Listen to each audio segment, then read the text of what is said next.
ተዋህዶ ነው። ተዋህዶ ማለት ደግሞ ከሁለት አካል አንድ አካል ከሁለት ባህሪ አንድ ባህሪ ማለት ነው። ሁለት ባህሪ ካልነውማ ክርስቶስ አልተወለደም ማለት እኮ ነው። ክርስቶስ በስጋ አልተገለጠም ማለት ነው። አካሉንስ አንድ ብሎ ባህሪውን ሁለት ማለት እንደምን ይቻላል? እሱን እናየዋለን። እንደማይቻል አሳያለሁ። ሁለት ባህሪ ማለት አይቻልም። አካል ሁለት ከሆነ አዎ ሁለት ማለት ይቻላል። አንድ አካል ብሎ ግን ክርስቶስን ሁለት ባህሪ ማለት ይቻላል? አይቻልም። እሱን እናየዋለን። ግን ተዋህዶ እንዴት ነው ስንል ምን ማለታችን ነው? ምንታዊ አጣ። ኦርቶዶክስ ተዋህዶ ቤተክርስቲያን እንላለን አይደለ?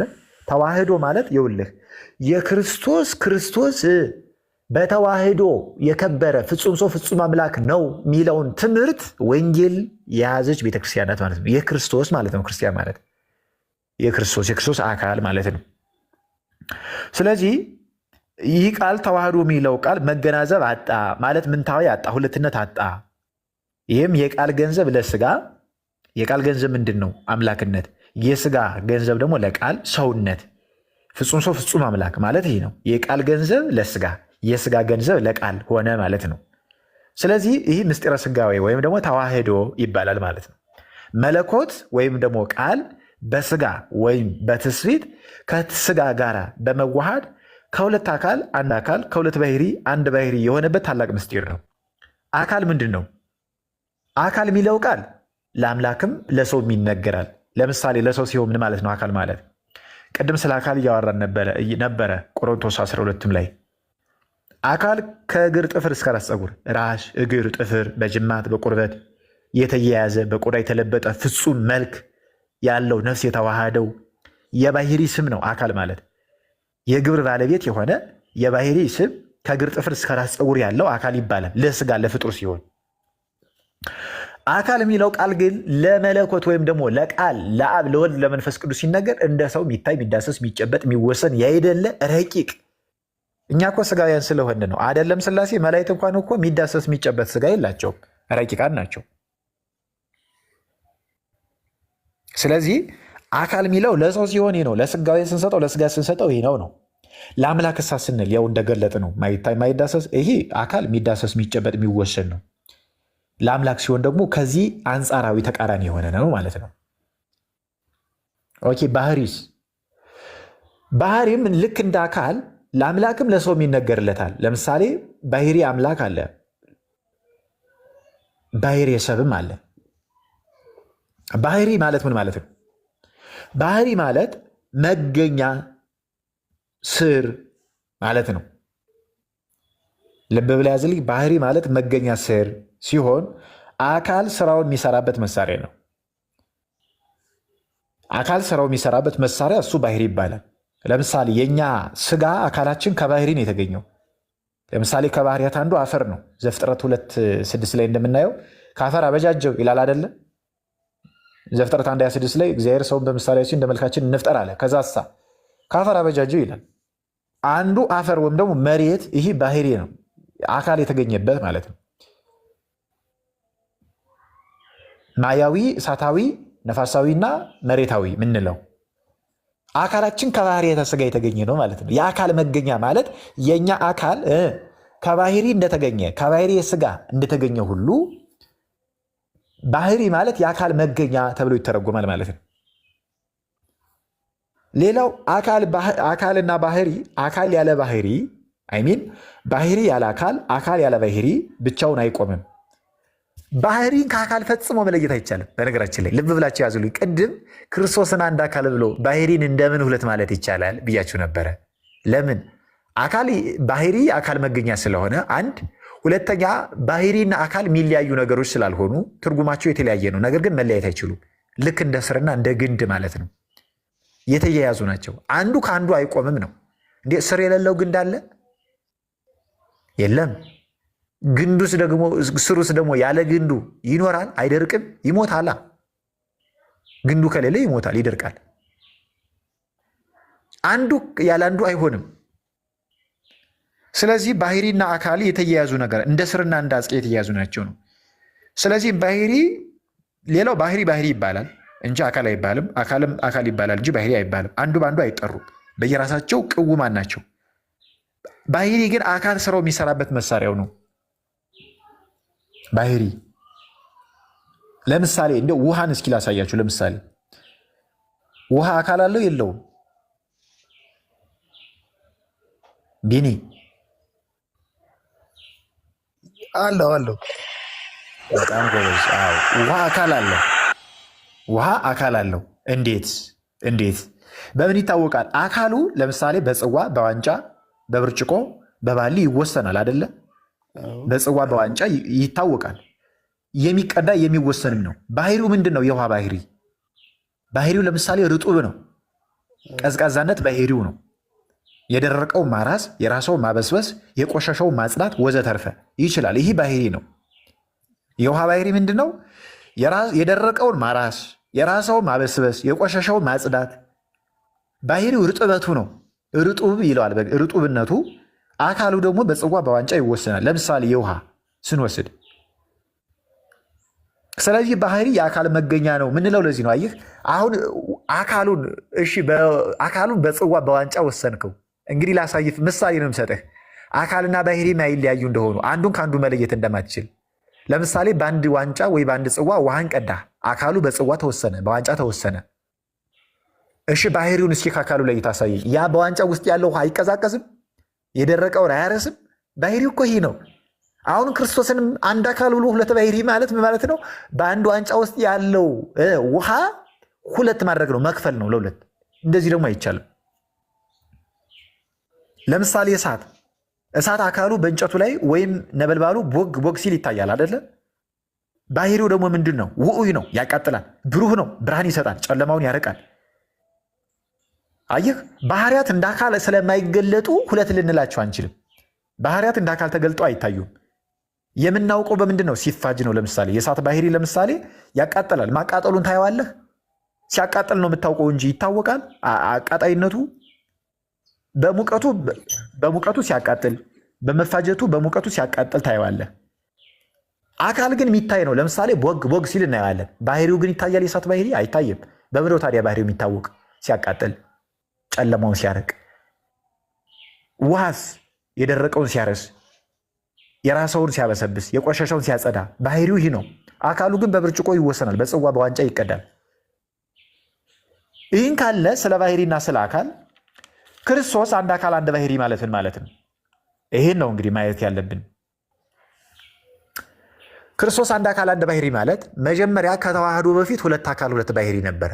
ልብ በል፣ ከተዋህዶ በፊት ቃል ስጋ ከመሆኑ በፊት ዮሐንስ 1:14 ከመፈጸሙ በፊት በመጀመሪያ ቃል ነበረ ይላል አይደል? ቁጥር 1 ላይ ያ ቃል የራሱ አካል አለው እንደ አብና እንደ መንፈስ ቅዱስ። ባህሪ ግን ከአብ ከመንፈስ ቅዱስ ጋር አንድ የሆነች ባህሪ ነው። ልዩ ባህሪ የለውም፣ አንድ ባህሪ ነው። ልብ ብለህ ያዝልክ። የራሱ ባህሪ ያለው የራሱ አካል አለው። ያቺ ባህሪ ግን እንደ አካሉ የተለየች አይደለችም፣ አንድ ናት። ኦኬ ክርስቶስ ያ አካል ባህሪ ያለው ባህሪያዊ የሆነ የራሱ ልዩ የሆነ አካል አለው። የማን? የቃል። ከዛ ወረድ እንበልና ሁሉ በእርሱ ተፈጠረ፣ ከእግዚአብሔር ጋር ነበረ፣ እግዚአብሔር ነበረ ምናምን እያለ አወራ። ከዛ ቀጠለና ቁጥር 14 ላይ ምን አለ? ያ ቃል አካል ያለው ባህሪ ያልተለየው ያ ቃል ምን ሆነ? ስጋ ሆነ። ስጋ ሲሆን እሳ ከድንግል ማርያም ሲወለድ ያ ንጹሕ ቅዱስ የሆነው ስጋ የራሱ አካል አለው። ቢኒ ከድንግል ማርያም የነሳው ያ ቅዱስ ስጋ አካል ተብሎ ይጠራል አይጠራም? ጉድ፣ በጣም ጥሩ። ይጠራል። አዎ ይጠራል። ያየነውም ዮሐንስ በመልእክቱ አንዳንድ ላይ ያየነው የዳሰስነው የበላነው የጠጣነው ሕይወት ተገልጦ አይተንማል። ዳሰስነው በላነው ጠጣ ነው ይላል። ያንን ስጋ እኮ ነው፣ በዚያ ስጋ እኮ ነው ከድንግል ማርያም በነሳው ስጋ እኮ ነው ቤዛ የሆነን። ያንን ስጋ አፍስሶ ስጋውን ቆርሶ ደሙን አፍስሶ እኮ ነው ቤዛ የሆነን ያዳንን። አየህ በለበሰው ስጋ ነው መስዋዕት ሆኖ ከራሱ ከአባቱ ከመንፈስ ቅዱስ ጋር ያስታረቀን። መስዋዕት ሆኖ እሱ ሰዋኢ፣ ራሱ መስዋዕት አቅራቢ፣ ራሱ መስዋዕት ተቀባይ፣ ራሱ መስዋዕት ሆኖ አየህ እንዲህ ሆኖ ነው። ራሱ ቁርባን ነው፣ ራሱ ቁርባን አቅራቢ ነው፣ ራሱ ቁርባን ተቀባይ ሆኖ አዳነን። ኦኬ እንደዚህ ከሆነ ክርስቶስ ያ ቅድመ ዓለም የነበረው የማይወሰነው አካሉ ከሚወሰነው የማይታይ ባህሪው ከማይታይ ባህሪ ጋር አንድ ሆነ ነው። ከሁለት ባህሪ የስጋ ባህሪ አለ፣ መራብ፣ መጠማት፣ መድከም ምናምን። አሁን ሰዎች ለምሳሌ ማቴዎስ 4 ላይ ሉቃስ 4 ላይ ሁለቱም ላይ ገዳመ ቆሮንቶስ ገብቶ ሲራብ እናየዋለን። መለኮታዊ ባህሪ ግን አልተለየው። ዮሐንስ 4 ላይ ሲጠማ እናየዋለን። ቁጥር ያችን ሳምራዊት አጠጭኝ ሲላል ሲጠማ በስጋ ሲራብ በስጋ ሲተኛ። ለምሳሌ ማቴዎስ 8 ላይ ሲተኛ እናየዋለን። ቁጥር 23 ላይ ተነስቶ ደግሞ ነፋሳትን ይገስጻል። መለኮታዊ ባህሪ ባይዋህደው ኑሮ ነፋሳትን መገሰጽ ይችላል? መለኮታዊ ባህሪ ባይዋህደው ኑሮ ስጋዬን የበላ ደሜን የጠጣ የዘላለም ሕይወት ይኖረዋል ይላል። የፍጡሩን መለኮታዊ ባህሪ የተለየው ዝም ብሎ ተራ የሆነ ስጋ የፍጡሩ ስጋ ሊያድን ይችላል? ሕይወት ሊሆን ይችላል? አይችልም። መለኮታዊ ባህሪ ባይኖረው ኖሮ እኔ ማን እንደሆንኩ ታውቂ የሕይወትን ውሃ ሰጥሽ ነበረ ይል ነበረ? መለኮት ያልተዋሃደው የሕይወትን ውሃ መስጠት ይችላል? አይችልም።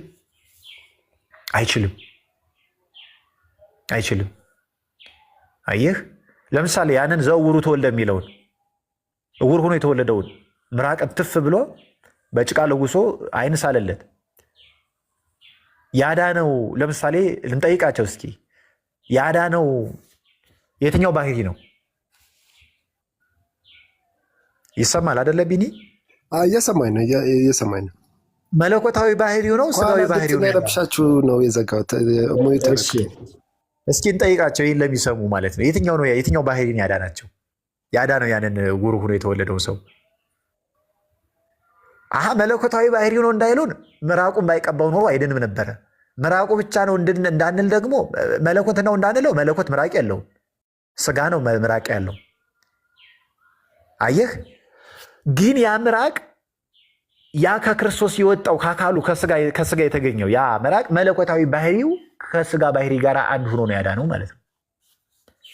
ምራቁ ብቻ ነው እንዳትለኝ፣ መለኮት ምራቅ የለውም። ምራቅ ብቻ ነው እንዳትለኝ ደግሞ መለኮታዊ ባህሪ የለውም እንዳትለኝ ደግሞ የፍጡር ምራቅ ሊያድን አይችልም፣ መለኮታዊ ባህሪ ባይዋደው ኑሮ። አየህ፣ ክርስቶስ አንድ አካል አንድ ባህሪ ነው የምንለው ይህን ነው። የተጠመቀ የትኛው ባህሪ ነው? ክርስቶስ በመለኮት ከስጋ ጋር በተዋህዶ ስጋ ነው እና ተለይቶታል ማለት ነው። መለኮት ተለይቶታል ማለት ነው። አብ የምወደው ልጄ ያለው ከድንግል ማርያም የተወለደውን ስጋ ያንን መለኮታዊ ባህሪ ባይዋደው ኑሮ ልጄ ነው ይለዋል። እሱ የእኔ ልጅ ነው። አይህ የማርያም ልጅ የእኔ ልጅ ነው እያለ ነው። ምክንያቱም ቅድመ ዓለም ወልዶታልና። ዮሐንስ 1 ላይ በመጀመሪያ ነበረ ከእግዚአብሔር ጋር ነበረ ማለት እኮ ከእርሱ ሳይለይ ላይን ጥቅሻ ለከንፈር ንክሻ ያክል ሳይለይ ቅድመ ዓለም ነበረ ማለት ነው። ቀዳማዊነቱን እየተናገረ ነው። ስለዚህ አብ ስለ ልጁ ሲመሰክር ማቴዎስ 17 በደብረ ታቦር፣ ማቴዎስ 3 17 በዮርዳኖስ፣ ማቴዎስ 17 ቁጥር 5 ላይ በደብረ ታቦር ልጄ ልጄ ሲል እንሰማዋለን። አብ የመወደው እርሱን ስሙት በእርሱ ደስ የሚለኝ ሲል መለኮታዊ ባህሪ የተዋሃደውን ስጋ ነው እንዲያ እያለ የሚጠራው ያለ። አየህ፣ አካሉ ከአካሉ ባህሪው ከባህሪው በተዋህዶ ነው አንድ የሆነው ነው። ተዋህዶ ስንል ደግሞ ምን ማለታችን ነው? ተዓቅቦ ማለት አካለ መለኮት ተለውጦ ስጋ ሆነ፣ እንዲሁም አካለ ትስብእት ወደ መለኮት ተለወጠ ማለት ሳይሆን በተዋህዶ ከሁለት አካል አንድ አካል ከሁለት ባህሪ አንድ ባህሪ ሆነ ማለት ነው። ይኸውም ማለት ምን ማለት ነው? ለምሳሌ ያለ መለየት፣ ያለ መደረብ፣ ያለ መንታነት፣ ያለ መለወጥ፣ ያለ መቀላቀል፣ ለምሳሌ ውሃና ወይን እንደሚቀላቀለው ሳይሆን በተዋህዶ ያለ መጠፋፋት፣ እሳት ፈትልን እንደሚያጠፋው እንደሚያቃጥለው አይደለም። ዘጸአት 3 ላይ ቁጥር 2 ላይ እንደምንመለከተው ሙሴ በደብረ ሲና ያያት ያቺ ጸጳጦስ ነበልባሉ ሐመልማሉ ነበልባሉን ሳያጠፋው አንድ ሆኖ እንደታየው ሁሉ ነበልባሉ የመለኮት ያቺ ሐመልማል ጸጳጦስ ደግሞ የስጋ ምሳሌ ናት ማለት ነው። የስጋ የትስብእት ምሳሌ ሆኖ ቀርቧል። ዘጸአት 3 ላይ ያለ ያለ መጠፋፋት፣ ያለ መቀላቀል፣ ውሃና ወይን ተቀላቅሎ አዲስ ግኝት እንደሚያመጣው አይደለም። ክርስቶስ ፍጹም ሰው ፍጹም አምላክ ማለት የቃል አካል የቃል ባህሪ ተለወጠ ማለት አይደለም። ምን ማለት ነው? ማለት ቃል ርቀቱን ምላቱን ስፉህነቱን ወይም ስፋቱን ሳይለቅ በተዓቅቦ ከስጋ ጋር ተዋህደ ነው። እንደተዋህደ እናምናለን። ይኸውም ደግሞ እንደ ነፍስና እንደ ስጋ ነው። ነፍስና ስጋ ምንም ተፈልጦ አለባቸው። በኋላ ሞት ቢለያያቸው እስከ ሞት ድረስ ግን ለተዋህዶ ምስጢር ሆነው ይነገራሉ፣ በተዋህዶም ይኖራሉ። ለምሳሌ እኛ ነፍስና ስጋ አለን። ነፍስ የመለኮት ምሳሌ ነው። ስጋ ደግሞ ስጋ ነው። ስንት ሰዎች ነን እኛ? አንድ ሰው አንድ ባህሪ ነው የሚባለው። አንድ አካል ነን። ክርስቶስን አንድ አካል ብሎት ሁለት ባህሪ ማለት አይቻልም ነው። አሁን ክርስቶስ አንድ አካል አንድ ባህሪ ማለት ተለወጠ ተቀላቀል ማለት አይደለም። አየህ፣ ነፍስ የራሷ ባህሪ ያላት የራሷ አካል አላት። የማይታይ አካል የማይታይ ባህሪ፣ ስጋም ደግሞ የሚታይ የሚጨበጥ ሆኖ ባህሪ አለው። ነገር ግን አንድ ሆነን አንድ ሰው እንጂ ሁለት ሰው እንባላለን። በጴንጤ ትምህርት ሁለት ባህሪ ማለት ሰው ነፍስና ስጋ ስላለው ሁለት ሰው ተብሎ ይጠራል ማለት ነው። ሁለት ባህሪ ማለት ሁለት ሰው ማለት ነው። አንዱን ሰው ሁለት ብሎ መጥራት ነው። እንደው ምሳሌ አድርጌ ግልጽ አድርጌ ለማሳየት ያክል ነው የምጠቀምበት። ይህንን አንድ ሰው እንጂ ሁለት አይደለንም፣ እኛ አንድ ነን። ይህ ምሳሌ ነው። ስለዚህ ቃል ስጋ ሲሆን ፍጹም ሰው ፍጹም አምላክ ሲሆን መላቱ ስፋቱ ርቀቱ ሳይለቅ ስጋም ደግሞ ግዘፉ ሳይረቅ ሳይቀልጥ ግዘፉ ማለት የሚጨበጠው የሚዳሰሰው አልተለወጠም። ክርስቶስም በስጋው ነው የሞተው። በስጋው ተይዞ መከራ የተቀበለ በስጋው ነው። ስለዚህ ባህሪ አካል ሚለው ትርጉም ቅድም እንዳየነው ነው። ማስፈለይ አገር ልበል መመር ኦርቶዶክስ ነው ማለት ሌላ ነው የሚል ራሱ ቢኒዬ መብርሃንን። ምክንያቱም በቃ ከኛ እኮ አሁን የቀረ ትንሽዬ ትምህርት ነው እንጂ አንተ ኦርቶዶክስ ነህ በእርግጠኝነት። ምክንያቱም መጽሐፍ ቅዱስን ከተረዳ መጽሐፍ ቅዱስ ራሱ ኦርቶዶክስ ያደርጋል። ምክንያቱም ኦርቶዶክስ እና መጽሐፍ ቅዱስ የተለያዩ ስላልሆኑ፣ ስለዚህ እውነት ማውራት ምን መሰለህ መፍኔ በፊት በልጅነት ህፃን ማለት ኪድ የነበርኩኝ 7 ዓመት ምናምን ያለኝ ነው ቸርች የወሰዱኝ። አላቅም ነበር። እዛ ነው ብዙ ጊዜ ነው ያሳለፍኩት። እና ከዛ ላይ አሁን ስታየው በጣም ብዙ ውሸቶች እውነትን፣ ለምሳሌ መጽሐፍ ቅዱስ ላይ ሲክ ዘ ትሩዝ ሻል ሜክስ ዩ ፍሪ፣ እውነትን ፈልግ እውነትን ትሰጣለች የሚል አለ። እና ፈልጋለሁ አሁን ኦርቶዶክስን እያጠናሁ ነው ማለት ብዙ ነገሯ እንደዚህ አይመስለኝም። እዛ የሚነገር ከነበረ ዝም ብሎ ተረት ተረት የሚሰበክበት ያልሆነ ባዕድ ነገር እንደሆነ እና ደግሞ ከኢትዮጵያም አንጻር ስታስበው ወደ ኢትዮጵያዊነትም ስትመለስ ይሄን ሁሉ አሁን ገብቶ የሚፈነጭበት መመለስ አይከብዳትም ነበር። እንኳን እሱንና ነጮቹን ተዋግታ መልሳ ነበር ቸርቿ ማለት ነው።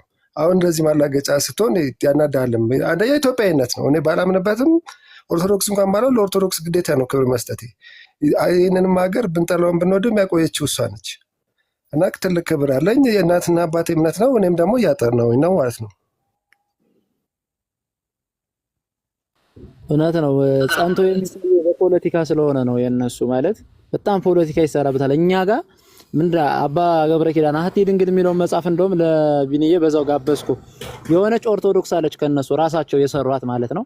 የሆነች በቃ ጣዖት የምታመልክ ከዛ በኋላ ስዕላትን የምታመልክ ቅዱሳንን የምታመልክ ከዛ በኋላ ለዛ ደግሞ መጽሐፍ ቅዱሳዊ ጥቅስ ምላሽ አዘጋጅተው ራሳቸው ቤተክርስቲያኗን ሰርተው ራሳቸው ምላሽ አዘጋጅተው ራሳቸው አውግዘው ራሳቸው ኮንነው ራሳቸውን አጽድቀው የሚቀጥሉ ናቸው። እኛ እሷን ኦርቶዶክስ አናቃትም አይነት አጻጻፍ በረጅሙ እሱ አባ ያብራራዋልና ራሳቸው የሰሯት አእምሯቸው ላይ የሰሯት ኦርቶዶክስ አለች።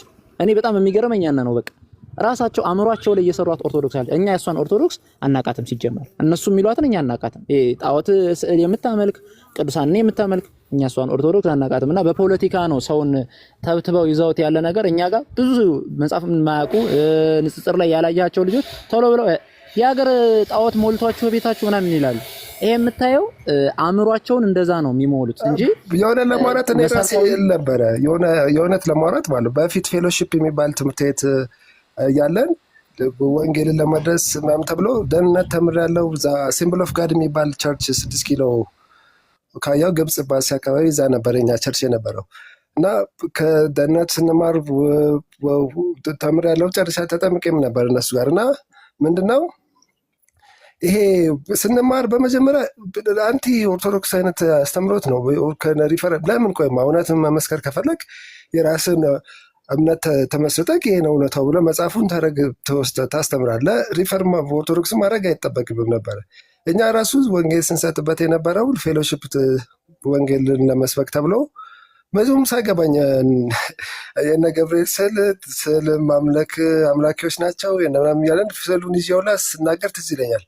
ምንም ክሊርሊ አንደርስታንድ ሳይኖር የራስን የሚመስልን ስለ እምነቱ ያለን ምስል ትወስድና ይሄ ነው ጭራሽ ገብቷቸው ተረድተውት ልክ እንዳልሆነ ፕሩፍ ቢያደርጉ ታሪፍ ነገር ነው። አሁን በማር በጣም ይፈልጋሉ ብዙኖቹ። ፕሮቴስታንት ከኦርቶዶክስ ለቆ ሄደ ነው ሳይገባው ማለት ነው። እና እንዳይማሩ ነው ሰዎቹ። ነገረ ድነትን ከጠየቁማ የኦርቶዶክስ ነገረ ድነት ጥርት ያለ ስለሆነና የሌሎቹ ደግሞ በነገረ ድነት ጉዳይ ብዙ ጊዜ መወያየት አይፈልጉም። አይታቸው ከሆነ ወይ ገድል ድርሳናት ላይ ነው መደበቅ የሚፈልጉት። በነገረ ድነት በመጽሐፍ ቅዱስ ያለን ልዩነት ሳይፈቱ ወደዛ ለመሄድ ያስባሉ። እኔ በጣም ነው የማዝንባቸው በዚህ ጉዳይ። ምክንያቱም አሁን ባለፈው ጠይቃ ነበረ ሶፊያ ታውቃታለህ አረዘማሪዋ እንደዚህ አንዳንድ ይዝሟቸው ነገሮች አሉ። የኦርቶዶክስን መጠየቅ ፈልጋለሁ አስተምሮታቸውን ስትል የተንቀዠቀዠ ነገር ምናምን እያለ ትንዝታው እየሰማው ነበር። ራሱ እንኳን አቤል እንኳን ምንድነው ያለው ስንት በዚህ ጉዳይ ላይ በጣም ጥልቅ ዕውቀት ያላቸው እነሱ ለምን አይነግሩሽም እያለ ነበር። ስለኛ ሲጀመር ሌሎቹ መናገር አይችሉም። እሷ ስለኛ ነው ማወቅ የፈለገች። ስለኛ ማወቅ ከፈለገች የኛን መምህራን ነው መጠየቅ የምትችለውና ከጠየቀች ወደ እውነት እንዳደርስ ይመስላል። ያን ያክል የሚዲያ ጫጫታ አድርገውባት ነበረ ሁሉም ማለት ነውና ስለነሱ ያላቸውን መረዳት ማወቅ ፈልጋለሁ ነው ያለች። ማወቁ ምንድነው የሚያስፈራቸው ሰዎች? ብዙዎች የኛን መሰረታዊ ነገረ ድነት ትምህርቶቻችንን ሌሎቹ እንዲያውቁባቸው አይፈልጉም። ብዙ ጊዜ የማየው እሱን ነው። ፖለቲካ ሲሰሩ የማየው ያን ነው። የኛን ነገረ ድነት እንዲያውቁ አይፈልጉም። ዝም ብሎ አሁን አንተ እንዳልከው ስዕላት፣ ገድላ ድርሳናት ላይ ሄደው መደበቅ ነው የሚፈልጉ። ዋና መሰረታዊ ነገረ ድነቶቻችን ላይ ግን እነሱም ብዙ ጊዜ አይወያዩ። ሌሎችም ደግሞ ተከታዮቻቸው እንዲያውቁ አይፈልጉም። አውቀው እንዲተውን እኛን አይፈልጉም። ምክንያቱም ካወቁማ አይተው። እንደዛ ነው የሚደረገው። በመሀል ላይ ስለገባው ዲያቆን ስለተመለሱ ሰዓት ስለማይኖራቸው ወደ ትምህርታቸው ተመለሱ። ወደ እሳቸው ጋር እንሂድና ምናልባት የሁለት ባህሪን በጣም ደስ የሚል ገለጻ ገልጸው እኛም ያው እንዲቋጩት ነው የምንፈልገው። በጣም ደስ በሚል በቃ ቤተክርስቲያኗን በገለጸ አጠር ባለ ስለገለጹልን እሱን ነገር ያው ዲያቆንዬ እንዲያጠቃልሉ ነው እኔ ዳንዬ እንድታቋርጥ የፈለኩት። ምክንያቱም ትልቅ ፖይንት ነው የተነሳውና ያው የአንተን ሐሳብ ማጣጣሊያ አይደለም። እግዚአብሔር ያክብርልኝ። ወደ ዲያቆንዬ እንሂድ። ቤንጃ ፎሎ መልስልኝ እንድልክልክ በውስጥ ዳኒ ልክልካል። እሺ እግዚአብሔር ያክብርልኝ። በድጋሚ እንዴት ቆያችሁ ብያለሁ ሁላችሁንም። ምን ላይ ነበር ያቆምኩኝ? እኔ በለው ላለው በኋላ እኮ ነው ሀሳቡን ጨርሼ ላስታውሰትና በዛው አብረው እንዲመልሱልኝ ማለት የክርስቶስ ስጋዊና መለኮታዊ ኃይል ተዋህዷል የሚለው ፖይንት ነበርን። ለምሳሌ በውሃ ምሳሌ ሰጥተውኛል። አካል የሆነው ደግሞ መያዣው ነገር እንደሆነ የውሃው ባህሪ ማለት ቀዝቃዛ ማድረጉ ምናምን የሚለው ኮንሰፕትና ተብርተን ነበር። ወደ እሳትም ነበረ። እንደውም ጥሩ ምሳሌ የነበረው የቁጥቋጦ ላይ ሳያቃጥላት ቁጥቋጦዋን ሲያጠፋት እግዚአብሔር ሙሴ ላይ የተገለጠበት ጊዜ ላይ ቁጥቋጦዋን ማንነት አላጠፋትምም፣ የእሳቱን ማንነት አንደኛው ወደ ሌላ ነገር አልተቀየረም። ሁለቱም ኤግዚስታንሳቸው አሉ ነገር ነው። ግን ሲሞት በየትኛው ባህሪ ነው? መከራ ሲቀበል ስጋዊ ባህሪ ነው። የሞተበትስ የዛ ሰዓት ላይ መለኮታዊ ማንነት ተለይቶት ነበረ ልንል እንችላለን። ኦኬ እሱ ላይ ነው ያቆምኩኝ ማለት ነው። አልተለየውም፣ መለኮታዊ ባህሪ አልተለየውም ከስጋው። የሞተ በስጋው ነው። ይህን ደግሞ ለማስረጃ መለኮት እንዳልተለየው በስጋ እንደሞተ ደግሞ ምናልባት መጽሐፍ ቅዱስ ከያዛቸው አንድ ሰው እንዲያነብልኝ ይፈልጋለሁ። አይ ቲንክ ወጣ ብዬ ያው ስራ እየሰራው ስለሆነ ነው፣ በዚሁ በእጆቼ እየሰራው ነው ማወራችሁ። እንትን ላይ ያለልህ አንደኛ ጴጥሮስ ምዕራፍ 3 ቁጥር 20 ላይ አንድ ያንብቡልኝ እስኪ፣ የሆነ ሰው ያንብብልን ገልጦ።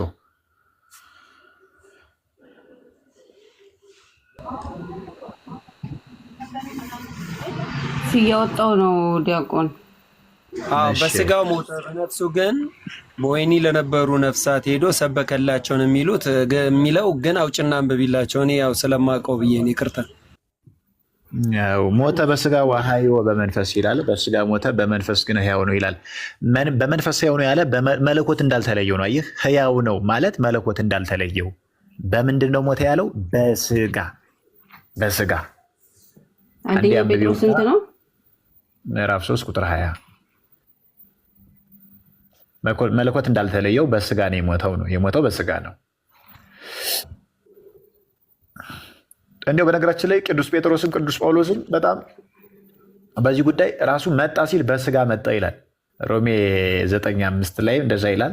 ጴጥሮስ ደግሞ በስጋ ሞተ በመንፈስ ግን ሕያው ነው። በስመ አብ ወወልድ ወመንፈስ ቅዱስ አሐዱ አምላክ አሜን። ጥቂቶችም ማለት ቁጥር 20 ከ18 ጀምሪው። እሺ በስላሴ ስም የእግዚአብሔር ፈቃድ እንዲህ ቢሆን ክፉ ስለማድረግ ሳይሆን በጎ ስለማድረግ መከራንም ብትቀበሉ ይሻላችኋልና ክርስቶስ ደግሞ ወደ እግዚአብሔር እንዲያቀርበን እርሱ ጻድቅ ሆኖ ስለ አመፀኞች አንድ ጊዜ በኃጢአት ምክንያት ሞቷልና በስጋ ሞተ፣ በመንፈስ ግን ሕያው ሆነ። ቃለ ሕይወት ያሰማልን። በምን ሞተ ነው ያለው ቢኒ? በስጋ ነው። በስጋ የሞተ በስጋው ነው። በስጋ ሞተ በመንፈስ ግን ሕያው ሆነ አለ። መለኮት ያልተለየው ነው። ያ በመለኮት ሕያው ሆነ ወይም ደግሞ መለኮት አልተለየውም ማለት ነው። ስለዚህ የሞተው በስጋ ነው። ይህን ካልነ ለምሳሌ ወይንና ውሃ ተቀላቅሎ እንደሚቀላቀለው አይነት አይደለም። ተዋህዶ ማለት በተዓቅቦ ነው። አንዱ ወደ አንዱ መሆን ሳይለወጥ እንዳለ ጸንቶ የጋለ ብረት ታውቃለህ ቢኒ? አይተህ ታውቃለህ? አዎ። ኦኬ። ለምሳሌ የጋለ ብረት ካየህ እሳቱና ብረቱ ተዋህዶ ነው አይደለ? የጋለ ብረት የሚባለው ኦኬ። እንደዛ ከሆነ ያ እሺ። እየሰማህ መሆኑን ቼክ ለማድረግ ነው። ብዙ ጊዜ ስናገር ድምፅ ከኋላ ያረብሻችሁ ነው ሚዩት ማድረግ። እሺ። እና ምንድን ነው እሷን ለነገር ላሳይህ። ቅዱስ ቄርሎስም ምሳሌ አድርጎ ስላቀረባት ማለት ነው። ቅዱስ ቄርሎስም ምሳሌ አድርጎ ለተዋህዶ አቅርቦታል። ያው በነገራችን ላይ ምሳሌ ዘይሃጽጽ ይባላል። ያው በውሃ ሊጠፋ ይችላል ያ ነገር። ያ ግን የቃልና የስጋ ተዋህዶ ግን የሚጠፋፍ አይደለም። ለዘላለም አንዴ ተዋህዷል። በዘላለም በዛ በተዋህዶ ስጋ ይኖራል ማለት ነው እንጂ የሚለያያ አይደለም። ነፍስና ስጋ ሞት እንደሚለያቸው የጋለ ብረትም ደግሞ የተዋሃደውን እሳትና ብረት ውሃ እንደሚያጠፋው እንደዛ አይነት አይደለም። ምሳሌ ሆኖ ነው የሚቀርበው ማለት ነው። ምሳሌ ሆኖ ነው እንዲረዳልን ነው። አንድ ነገር በጎላ በተረዳ ነገር ሰው እንዲገባው ካልሆነ በስተቀር ፍጹም እንደዚህ ነው ማለት እንዳልሆነ ምሳሌ ይገባቸዋል ማለት ነው። ይህን ካልኩኝ ለምሳሌ የጋለ ብረት ሁለት ነገር አለው። ምን አለው? አንደኛ ከመዋሃዱ በፊት ማለት ነው። ከመዋሃዱ በፊት ብረት ነበረ። ብረቱ የራሱ አካል አለው። ወደ እሳቱ ሳይገባ የራሱ ባህሪ አለው። ደረቅ ነው ለምሳሌ። በዛ ላይ ደግሞ ይቡስ ነው። ጠፍጣፋ የሆነ ደረቅ የሆነ በዛ ላይ ደግሞ ምንድን ነው የሚዳሰስ የሚጨበጥ ነው አይደለ? ብረቱ በእጅ ይወሰናል፣ ይዳሰሳል፣ ይጨበጣል። ከዛ አንጥረኛው ያንን አንስቶ ከእሳት ይጨምረዋል። እሳት ደግሞ ምንድን ነው? ለምሳሌ የእሳት ባህሪ የእሳት አካል አለው አይደለ? አካሉ በፍልጡ ላይ ወይ በእንጨቱ ላይ ቦግ ሲል እናየዋለን። ባህሪው ደግሞ ምንድን ነው? ባህሪው ደግሞ ውዑይ ነው፣ ያቃጥላል። በመፋጀቱ በማቃጠሉ እናውቀዋለን። ባህሪያት እንደ አካል ተገልጠው አይታዩ። ነገር ግን ስለማይታዩ ባህሪ የለም ማለት አይቻልም፣ አለ። እንዲህ ካልነ ብረቱ ከእሳቱ ጋር ሲዋሃድ ምን ይሆናል? ቀድሞ ብረት ይባል የነበረው የጋለ ብረት ይባላል ማለት ነው። አየህ፣ ፍጹም ሰው ፍጹም አምላክ ማለትም ከተዋህዶ በኋላ የሚሰጠው ስም ነው ማለት ነው። ፍጹም አምላክ ስንል ምን ማለታችን ነው? ቃል በስጋ ገንዘብ ፍጹም ሰው፣ ስጋ በቃል ገንዘብ ፍጹም አምላክ ይባላል ማለት ነው። ደግሞ አለው ፍጹም ሰው ፍጹም አምላክ ማለት ክርስቶስ ሰው ብቻ አይደለም፣ ሰውም አምላክም ነው። ፍጹም ሰው ፍጹም አምላክ ነው። አምላክ ብቻ አይደለም ሰውም ነው። ፍጹም ሰው ፍጹም አምላክ ነው ማለት ይሄ ነው። ስለዚህ ከሁለት ወደ አንድ የመጣ ነው። አንድ አካል ነው ማለት ነው። ስለዚህ ክርስቶስ አንድ አካል ነው ካለ አካልና ባህሪ ማይለያዩ ከሆነ ክርስቶስን አንድ አካል ብሎ እንደምን ሁለት ባህሪ ማለት ይቻላል? ለምሳሌ ማቴዎስ ወንጌል ምዕራፍ 4 ላይ ሉቃስ 4 ላይ ሰርቶታል። በገዳመ ቆሮንቶስ በስጋ ሲራብ እናየዋለን። በምን በስጋ ጴጥሮስ በስጋ ሞተ እንዳለ ቅዱስ ጳውሎስ ደግሞ በስጋ ክርስቶስ በስጋ መጣ ይላል። ከአባቶቻችን ክርስቶስ በስጋ መጣ፣ እርሱም ከሁሉ በላይ ሆኖ ለዘላለም የተባረከ አምላክ ነው። አየው፣ ፍጹም ሰው ፍጹም አምላክ ነው እያለ ነው። ሰውም ነው አምላክም ነው እያለ ነው ቅዱስ ጳውሎስ ሮሜ 9:5 ላይ። ቅዱስ ጴጥሮስ ደግሞ አንደኛ ቆሮንቶስ ማለት ጴጥሮስ 3:18 ላይ በመልእክቱ ይህንን አየኑ ማለት ነው። ቅድም ሲሞት በስጋው የመጣ በስጋ ተገልጦ ያየ ነው በስጋ። እንዲህ ሲሆን ሉቃስ 4 ላይ በገዳመ ቆሮንቶስ ሲራብ በዲያብሎስ ሲፈተን እናየዋለን። ደግሞ ስጋዬን የበላ ደሜን የጠጣ የዘላለም ሕይወት አለው ይላል። መለኮታዊ ባህሪ ባይዋሃደው እንዴት የዘላለም ሕይወት መስጠት ይችላል? አይችልም። ሁለት ባህሪ ማለት አንድ ባህሪ ካልሆነ የትኛው ነው? ስጋው እንዴት መለኮታዊ ባህሪ ካል እንዴት የተዘላለም ሕይወትን ይሰጣል? እንዴት በደሙ አዳነን ይላል አንድ ሰው? እንዴት መለኮታዊ ባህሪ ያልተዋሃደው አካል ባህሪው ከባህሪው አንድ ካልሆነ እንዴት ሊያድን ይችላል? ሰዎች ይህንን እኮ አላስተዋሉት።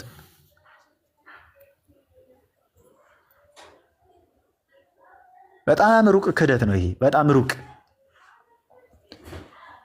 በደሙ አዳነን፣ በመስቀሉ በሞቱ አዳነን የሚል ሰው የሞተ በስጋው ነው። ያ ስጋው ግን መለኮት ተለይቶታል ማለት እኮ ነው። አየህ፣ በጴጥሮስ በመንፈስ ግን ሕያው ነው አለ።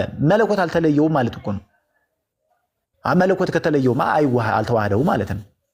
ቃልም ስጋ አልሆነ ማለት ነው። ቃል እኮ ባህሪ አለው እንዴ? ባህሪ የሌለው ቃል አለ እንዴ? አካላዊ ቃል አለ? የለም። ባህሪ ካለውሳ ባህሪው ከባህሪው አካሉ ከአካሉ እንዴ? አካሉና አንድ አካል ብሎ ከድንግል ማርያም የነሳው ስጋ ያ አካል ተብሎ ይጠራል። አካሉና ታዲያ የቃል አካል የጥሎት ነው ከስጋ ክርስቶስን አንድ ያለው በተዋህዶ እኮ ነው። የማይታየው አካል በሚታየው ስጋ ተገልጦ እኮ ነው። ይህ ማለት ግን ጥሎታል ማለት አይደለም። አካሉ ከአካሉ ጋር አንድ ሆኗል። አንድ ሆኗል ስንል ማለት ነው ያለ መጠፋፋት። እሳት ፈትልን እንደሚያጠፋው ያይደለ፣ ወይንና ውሃ እንደሚቀላቀሉ ያይደለ፣ በታቅቦ ቃል አካሉ ባህሪው አካሉ ርቀቱን ምላቱን ስፋቱን ሳይለቅ ስጋ ግዘፍ ያለው የሚጨበጥ የሚወሰን የሆነው ሳይቀልጥ ሳይጠፋ ሳይጠፋፋ አንድ ሆነ ነው። በምን በተዋህዶ። ተዋህዶስ በታቅቦ። ተዋህዶ ስንል ሰዎች የሚመስላቸው ወተትና ቡናን አድርገው ምንድን ነው የሚባለው? ማኪያቶ ነው ስፕሪስ ነው የሚባለው? እንደዛ አይደለም። አዲስ ግኝት አይደለም። ቃል ስፋቱን ርቀቱን ሳይለቅ ስጋም ደግሞ ሳይቀልጥ ግዘፍ የነበረው የሚወሰነው ነገር ግን የቃል ገንዘብ ለስጋ የስጋ ገንዘብ ለቃል ሆኖ አንድ አካል አንድ ባህሪ ሆነ ማለት ነው። ይህን ነው መጽሐፍ ቅዱስ የሚነግረን። እንዴ ሞተ በስጋ ዋህዮ በመንፈስ ማለት እኮ አንድ አካል አንድ ባህሪ ማለት እኮ ነው። እንዴ ባህሪው ከተለየው ታዲያ በመንፈስ ሕያው ነው ለምን አለ? ለምን ሕያው ነው ተባለ? ያ ስጋ የሞተው ስጋ በስጋ ሞተ አለ ማን? ክርስቶስ። በስጋ ከሞተ ለምን ሕያው ነው ተባለ? የሞተን ሕያው ለምን እንደምን ይሉታል? ይቻላል እንዴ? ሕያውነት እንዴት ነው? ሕያው የሆነ የማይሞት መለኮታዊ ባህሪ ስለተዋህደው ነው። አይህ የማይሞተው በሚሞተው ስጋ ሞተ ማለት ምን ማለት ነው? ቃል በስጋ ገንዘብ ሞተ፣ ነገር ግን በመንፈስ ግን ሕያው ነው። ሕያው ነው አለ። ይሄው ነው አንድ አካል አንድ ባህሪ ማለት። አሁን ሁለት ባህሪ ማለት በስጋ ሞተ በመንፈስ ሕያው አይደለም ማለት ነው። ቀጥታ ከመጽሐፍ ቅዱስ ጋር መጋጨት ነው። ያቺ ጸጳጦስ አልኩህ እሳቱ ሳይጠፋ ሳያቃጥላት ያችን አየህ፣ ቃል ስጋን ሳያጠፋው ሳያቀልጠው፣ ያቺ ጸጳጦስም ደግሞ እሳቱን ሳታጠፋው እሳቱ ወደ መሆንም ሳትለወጥ በታቅቦ አንድ ሆኖ አይተናቸው አይደለ? ሙሴ አያት አንድ ጸጳጦስ ነው ሙሴ አያት። እንዲሁም ቅዱስ ኤፍሬም ምንድን ነው የሚለው? እፀንተሬ ሙሴ በነደ እሳት ወኢትውኢ ዘውእቱ ወልደ እግዚአብሔር ይላል። ሙሴ በጸጳጦስ ያያት ጸጳጦስ አንቺ ነሽ ይላል። ድንግል ማርያም እኮ ነው እንዲህ የሚላት። ምክንያቱም እሳት የተባለ መለኮት ያንቺን ስጋ ተዋህዷልና ዘውእቱ ወልደ እግዚአብሔር የእግዚአብሔር ልጅ ቃል ስጋሽን ነስቶ በዚያ ተገልጦ አይተነዋል አለ። ዮሐንስ ነው ደግሞ በመልእክቱ አንዳንድ ላይ ሕይወት ተገልጦ አይተናል አለ። ዳሰስ ነው፣ በላ ነው፣ ጠጣ ነው፣ ሕይወት ሆነን ያለው። ስለዚህ አንድ አካል አንድ ባህሪ ማለት ይኸው ነው ማለት ነው። አየህ፣ አካሉ የቃል አካል ከስጋ አካል ጋር ከድንግል ማርያም የነሳው አካል ይባላል። የቃልም የራሱ አካል አለው። ሁለት አካል የነበረው አንድ ሆነ። በምን? በተዋህዶ። ምን ሳይሆን ሳይጠፋፋ። ያለ ምንታነት፣ እንበለ ምንታዊ፣ እንበለ ህድረት፣ ያለ መደራረብ፣ እንበለ ምንታዊ፣ ያለ ሁለትነት። እንዴ ሁለት ከሆነ እንዴት ነው ተዋህደ የሚባለው? ተዋህዶ ሲባልም እኛ እንደምናውቀው እንደ ወይንና እንደ ውሃ መቀላቀል አይደለም። አንዱ ወደ አንዱ ሳይለወጥ ሳይጠፋፋ ማለት ነው። ይኸው ነው አካሉ ከአካሉ ባህሪው ከባህሪው። አንድ አካል ከገባው ሰው ሁለት ባህሪ ሊል አይችልም። ለምን? አካልና ባህሪ ስለማይለያዩ። እስኪ ከባህሪ የተለየ አካል አንድ አምጡልኝ። ከአካል የተለየ ባህሪስ አምጡልኝ እስኪ። ሁለት ባህሪ አሉን። አንዱ ባህሪ ከየትኛው አካል ጋር ነው ያለ? አንደኛው ባህሪስ ክርስቶስን አንድ አካል ብለህ ሁለት እንደምን ትለዋለህ? እስኪ አምጣልኝ። ከአካል የተለየ ባህሪ ከባህሪ የተለየ አካል አንድም ጴንጤ ላይ ያመጣልኝ አይችልም። ይህን ጥያቄ ጠይቄያለሁ። አንድም ፓስተር ቀርቦኝ በዚህ መልስ ሰጡኝ አያውቅም። ጥለው ነው የሚወጡ። ሊቀ ጉባኤ አክሱም ጽዮን ሚዲያ ላይ ብዙ ጊዜ ተወያይተን እናውቃለን። ከአካል የተለየ ባህሪ ከባህሪ የተለየ አካል አሳዩን እስኪ። ሁለት ካላችሁት ባህሪውን ከየትኛው አካል ጋር ነው ያለ? ክርስቶስን አንድ አካል ካልከው ሁለት ባህሪ እንደምን ትለዋለህ? ባህሪና አካል አይለያዩማ። አንዱ ከአንዱ ተለይቶ አይቆምም አይፈጸምማ። ዮሐንስ ወንጌል ምዕራፍ 4 ላይ ውሃ ጠምቶት ቁጥር 7 ላይ ያችን ሳምራዊት ውሃ ሲለምን እናየዋለን። በስጋ ተጠማ፣ በስጋ ተራበ፣ በስጋ ተኛ። ማቴዎስ 8 ላይ ሲተኛ እናየዋለን። በምን? በስጋ። መለኮታዊ ባህሪ ግን አብሮታል፣ አልተለየውም። ሲራብ ስታየው ፍጹም ሰው ነው ልትለው ነው? ፍጹም አምላክ አይደለም? በስጋ አይደለም የተራበው? እንዴት አይነት ነው ሁለት የምታደርገው? ሲጠማ ስታየው በስጋ ተጠማ እንላለን። በስጋ ተጠማ ያልነው ማንን? ቃልን እኮ ነው በስጋ ተጠማ ያልነው። ለምን? ባህሪው አብሮታላ። ባህሪው አብሮት ባይሆንማ የሕይወቱን ውሃ ሰጥሽ ነበረ እኔ ማን እንደሆንኩ ብታውቂ ይላታል? አይላትም። ስጋዬን የበላ ሲራብ ታየዋለህ በስጋ። ያ የተራበው ስጋ ደግሞ የዘላለም ሕይወትን ይሆናል። ለምን? መለኮታዊ ባህሪ አብሮት ስላለ። ያን ዘእጉሩ ተወልደ ውር ሆኖ የተወለደው ምራቁ ነው ወይስ የትኛው ነው? የትኛው ባህሪን ያዳነው ሊሉን ነው ሲንጠይቃቸው። መለኮት ብቻ ነው እንዳይሉን መለኮት ምራቅ የለውም። ስጋ ብቻ ነው እንዳይሉን መለኮት የተለየው ምራቅ ወይም ደግሞ ከስጋ የተገኘ ምራቅ ሊያድን ይችላል? አይችልም። እንዴት ያድናል? አይችልም። አየህ፣ ፍጹም ሰው ፍጹም አምላክ ማለት ክርስቶስ አምላክም ሰውም ነው ማለት ነው።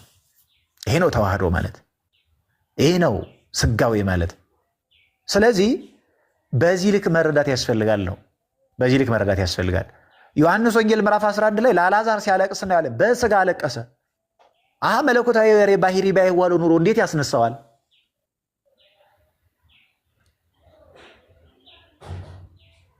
ሲራብ ስታየው የሚራብ ሰው ስለሆነ የስጋ ባህሪ ስለሆነ ሰው ብቻ ይህ የራሱ ባህሪ አትለየውም።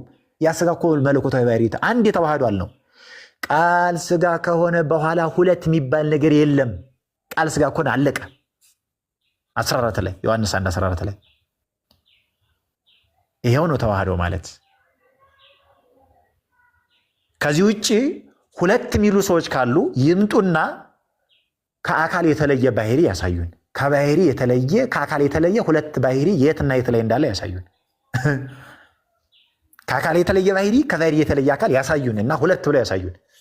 አንድም ሊያመጡልን አይችሉም። አንድ ከዘፍጥረት 1 እስከ ራዕየ ዮሐንስ 22 ይሄዱና ያምጡ። የለም። ስለዚህ አምላካችን ክርስቶስ ፍጹም ሰው ፍጹም አምላክ ነው ስንል ፍጹም ሰው ስንል እኮ ፍጹም ሰው ፍጹም አምላክ ሁለት መሰላቸውና ሁለት ባህሪ ነው አሉት። እንደዛ አይደለም። ፍጹም ሰው ፍጹም አምላክ ማለት ክርስቶስ ሰው አምላክ ነው ማለት ነው። ሁለት ነው ማለት አንድ ነው። ክርስቶስ አንድ አካል አንድ ባህሪ ነው። እግዚአብሔር ይስጥልኝ። ዲያቆንዬ ቃለ ሕይወት ያሰማልን። በጣም ደስ የሚል ገለጻ ነው። ያው በምን አማካይንቶ ይበላል እንኩቶ ነው ምናምን የሚባል ተረት አለ። ብቻ ያው ቢኒዬ በአንተ አማካኝተን እኛም እየተመገብን ነው። እግዚአብሔር ላይ ጥያቄ አለ? ኧረ ችግር የለውም ማለት እግዚአብሔር ነው አስተማሪ። በነገራችን ላይ አንተ እንደ ምክንያት መጣ፣ እኛ ደግሞ እየተማርን እየተቀለብን ነው። ፍሬውን እያገኘን ነው። ገባ? እኛ አንድ ከዚህ ጋር የተገናኘ ጠይቅ። እንዴት ከዚህ ጋር የተገናኘ ማለት አሁን ቢኒዬ ጥያቄ እስከምጨርስ ዛሬ ከዚህ አትወጣም። ያንተ ነው ፕሮግራማችን። እኔ አሁን ሌሎች ፕሮቴስታንቶችን ማውጣት አቅቶኝ አይደለም። በቃ ደስ የሚል እኛም ያኔም እየተማርኩ ነው፣ ሌላውም እየተማረ ነው። ገባ? እኛ ጭቅጭቅ አይደለም የምንፈልገው። እሺ ምን ሼማ የያዘ ምን አይበል ችግር የለውም ብለው ካሉ እኮ እሳቸው ፈቅደውልናል። ስለዚህ ይጠይቅ ያልገባ አሁን ትክክል ይሆናል ማለት ባህሪን ወደ ባህሪው ሳይለወጥ ምናምን ሌላ ነገር ሁለቱ ማለት ተዋህዶ ነው። መለኮታዊና ሰብአዊ ሰውነቱ ተዋህዶ አንድ ባህሪ ሆኗል። አንድ አካል አንድ ባህሪ ነው ያለው ብለውናል እና በደንብ ተረድቻለሁ። እሱ ጋር ለምሳሌ እኔ በደንብ እንደምልይዝባት የቻልኳት ምሳሌ ያቺ ቁጥቋጦ ላይ ያለችው ሰዓት ምናምን ብዙ ምሳሌ ሰጠናል። አመሰግናለሁ ለዛ። ግን ዮሐንስ ራእይ ላይ የሚያሳየው በራእይ ያየው ዮሐንስ ኢየሱስ ምን አይነት ነው እሱ ማንነት ጋር ከዚህ ጋር አብሮ ይሄድልናል። አሁን ማለትም ባየሁትም ጊዜ እንደ ሞትኩኝ ሰው ሆንኩኝ ምናምን ነገር የሚልበት በመቅረጽ መካከል የሰው ልጅ አየው። ፀጉሩ እንደ በግ ነው፣ ፊቱ በጣም እንደሚያበራ እሳት ነው፣ አይኖቹ ምናምን ያን ማንኛው ማንነቱ ነው? የትኛው ማንነት ማለት ተዋህዶ ሌላ ነገር ሰጥተው ነው ወይስ እሱ ጋር ትንሽ አልገባኝ ነው። አመሰግናለሁ።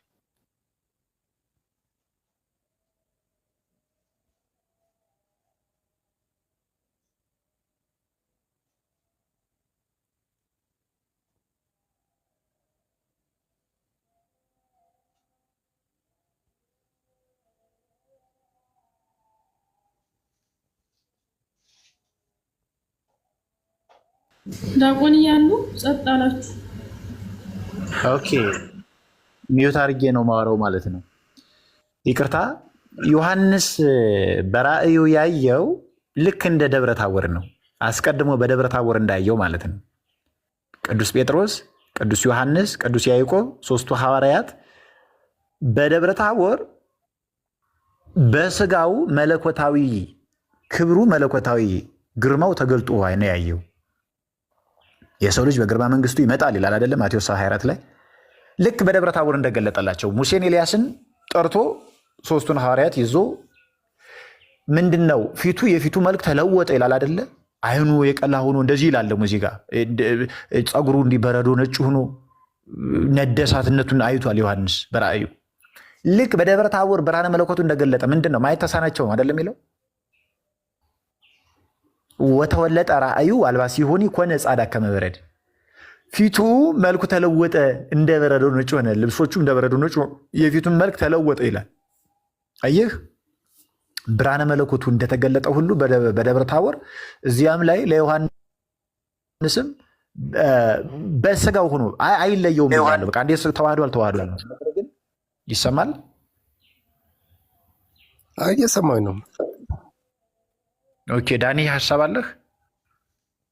አወረደኝ ጥያቄ እርሶን እየጠየኩኝ ነበር። እስከምን እንደጠየቅኩ ራሱ አላየሁትም። ሳየው ለካ ኮኔክሽን እንትን ብሎኛለኝ እና እኔ ጥያቄ የጠየቅኩትን ሰምተኝ ነበር መምህር? አልሰማሁም።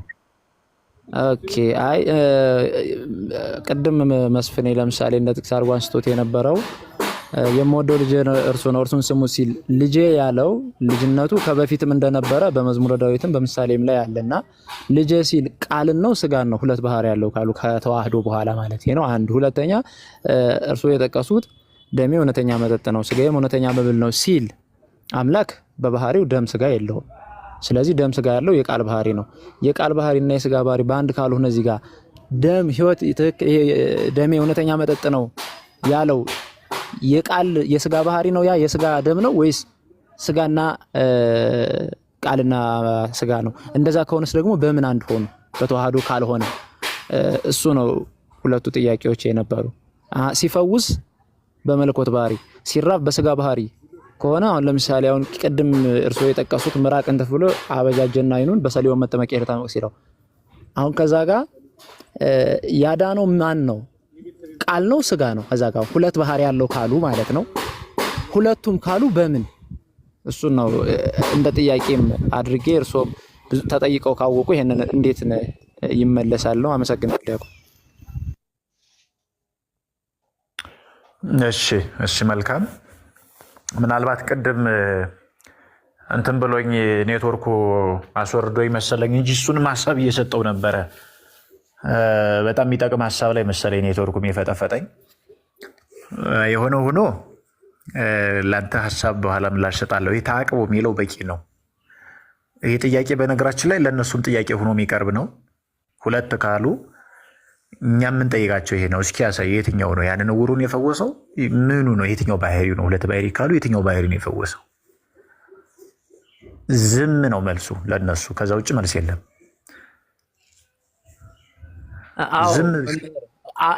ሁለቱም ነው ካሉ ደግሞ በምን ሁለቱ በምን አዋጣው ነው? የሆነ ነገር ልክ አሁን እኛ የሆነ አንድ ቃል እንገዛ ለሁለት አዋጠን እንደምንገዛው ነው ወይስ በምን አንድ ሆነው ነው? አሁን አንድ አልሆኑም ካሉ በዛ ላይ አሁን ደሙ እውነተኛ ደም ከሆነ የፍጡር ደም እውነተኛ ደም መሆን አይችልም የአምላክ።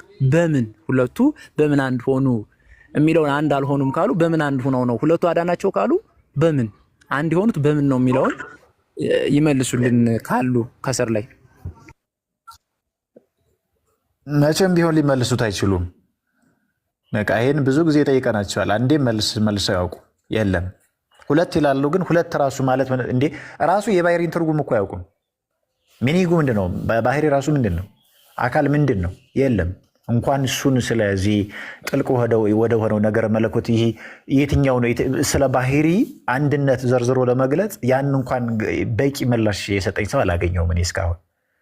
እንዲያውም ሰው ስለ ነገረ ድነት ከመማሩ በፊት ያዳነውን አካል ማወቅ አለበት ብዬ አምናለሁ። ይሄ እኔ የግል እምነት ነው። እነዚህ ትምህርቶችን መሰጠት አለባቸው። አዎ፣ ነገረ ድነት ግን ያዳነውን አካል ካላወቀ እንዴት ሊድን ይችላል? ልክ እንደ መጻጉ ማለት እኮ ነው። ክርስቶስን ያዳነው ዮሐንስ ወንጌል 5 ላይ ቁጥር 38 እናየዋለን። እና ያዳነው ማን እንደሆነ አላወቅም ነበር። መጻጉዎች እየሆኑ ነው ማለት ነው። መጻጉነት ነው ይሄ። ያዳነን አለማወቅ ማለት መጻጉነት ማለት ነው። መጻጉ መሆን ነው ማለት ነው። መጨረሻ ላይ በጥፊ የመታው ያዳነውን ደግሞ ራሱ በጥፊ ያለ ሰው ነው በነገራችን ላይ መጻጉ ማለት። እሱን ሌላ ጊዜ እናየዋለን። የሆነ ሆኖ ወደዚህ ስመለስ ይሄ በጣም መሰረታዊ ነገር ነው። ይህን በደንብ ማወቅ ያስፈልጋል። ያቺ ዘጸአት 3 ላይ ሌሎቹም የብረትና የእሳትን ምሳሌ አድርጌ የሰጠው ብረቱ ከጋለ በኋላ ሁለት አይባልም፣ ያለ መጠፋፋት ነው። ይኸውልህ አንዱ ወደ አንዱ ሳይለወጥ በተዋህዶ ማለት ይችን ምሳሌ ልስጥህ። ያችን ምሳሌ ስላየን ይቺ ደግሞ ቅዱስ ቄርሎስ በሃይማኖተ አበው ላይ የገለጠው ነው። ክፍል 53 ላይ ብረትና ልክ እንደ ብረትና እንደ እሳት ነው ብሎ ይገልጦታል። ብረቱ ሳይዋሃድ የራሱ ባህሪ የራሱ አካል ያለው የሚታይ የሚዳሰስ፣ እሳቱ ደግሞ የማይጨበጥ አካል ባህሪው ደግሞ ውዑይ ነድ የሚያቃጥልና ብርሃን ያለው ነው። ሲዋሃድ ግን የጋለው ብረት ሁለት ነው የሚባለው ወይስ አንድ ነው የሚባለው? ቢኒ ይችን ብቻ መልስልኝ። የጋለው ብረት አንድ ነው የሚባለው ወይስ ሁለት ነው የሚባለው? አንድ ነው የሚሆነው። ነገር ግን ቢነኩት ያቃጥላል አይደለ? ለምን ካልከኝ ምን ስላለው ነው? የእሳት ባህሪ ስላለው ነው አይደለም? እሳት ሁለቱም ባህሪ ያሉት ግን አንድ ነው ማለት ነው። ተዋህዶ አንድ ነው ነው። ይኸውልህ አሁን ምንድን ነው ልዩነቱ? ጴንጤ ወይም ደግሞ እንትኖቹ እኛ ጋር ሁለት ነው። ሲያቃጥል ግን ከእንትኑ ባህሪ ተለይቶ አይደለም። ብረቱን ስለነካ ሆኖ አይደለ? ከብረቱ ባህሪ ጋር አንድ ሆኖ አይደል የሚያቃጥልህ? ብረቱን ካልነካው ትቃጥላለህ። እሳቱን መቋቋም ብችል ኖሮ ብረቱን የሚይዘው ነበረ ሲያቃጥል ማለት ነው። ሁለቱም አንድነት አለ፣ ተዋህዶ ነው ያሉት ማለት ነው። ሁለቱም ተዋህዶ ነው አይደለ? አንድ የሆነው ሁለቱም አንድ ሆኖ ነው። አይ ስለዚህ ባህሪ ስንት ነው ማለት ነው? አንድ ባህሪ። አካሉ ስንት ነው? አንድ አካል አንድ ባህሪ ማለት ይኸውልህ ነው በአጭሩ ምሳሌ የምሰጥ በቃ። ስለዚህ ከዚህ በኋላ ሁለት ባህሪ የሚል ትምህርት የለም ነው። ሁለት ካላችሁንማ ትላችኋለህ።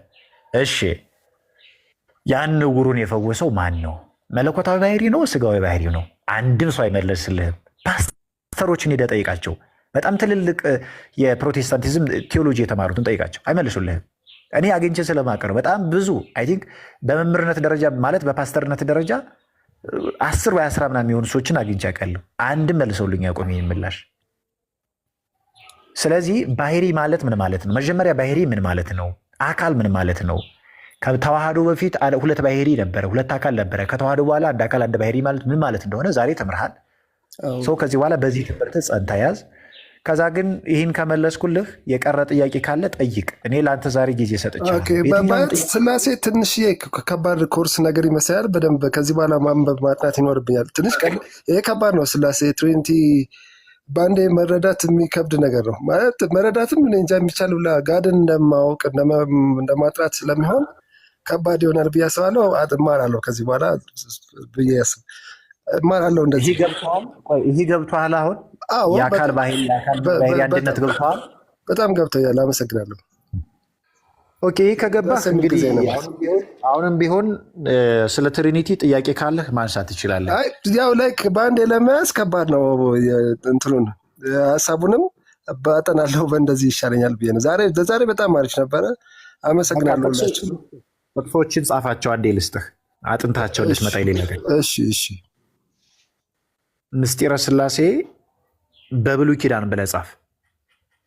እሺ ምስጢረ ስላሴ በብሉይ ኪዳን ካልክ በኋላ ጥቅሶችን ነው የምሰጥህ። አንደኛ በል። ኦኬ እሺ። አንደኛ ተልተሎ ጻፍ ዘፍጥረት 1:26። እሺ። ሁለተኛ ዘፍጥረት 2:18። ኦኬ። እንትኖቹን ልንገርህ እስኪ ምናልባት ግር እንዳይሉህ። ቦታው ነው ሰውን በመልካችን እንደ ምሳሌያችን እንፍጠር የሚለውና ወንድ ልጅ ብቻውን ይሆን ዘንድ መልካም አይደለም የሚሉት ናቸው አለ ጥቅሶች። አሁን ወንድ ብቻውን ዘንድ ይሆን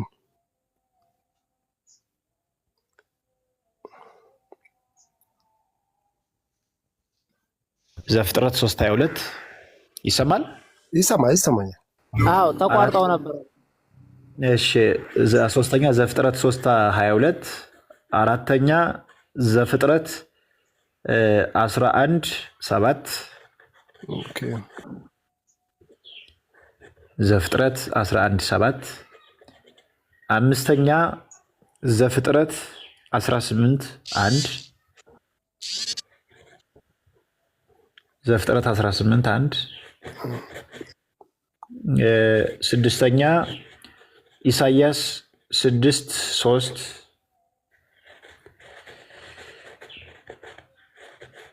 እሺ፣ ይህን ከያዝክ ምስጢረ ስላሴ በአዲስ ኪዳን በሌሎችም ይጨመራሉ። ማብራሪያው ላይ እና ትምህርቱ ላይ እናየዋለን። ንባቡን አንብበው እንድትመጣ ነው። ምስጢረ ስላሴ በአዲስ ኪዳን በል። እሺ፣ የጻፍክ ነው። እሺ፣ ምስጢረ ስላሴ በአዲስ ኪዳን ካልክ አንደኛ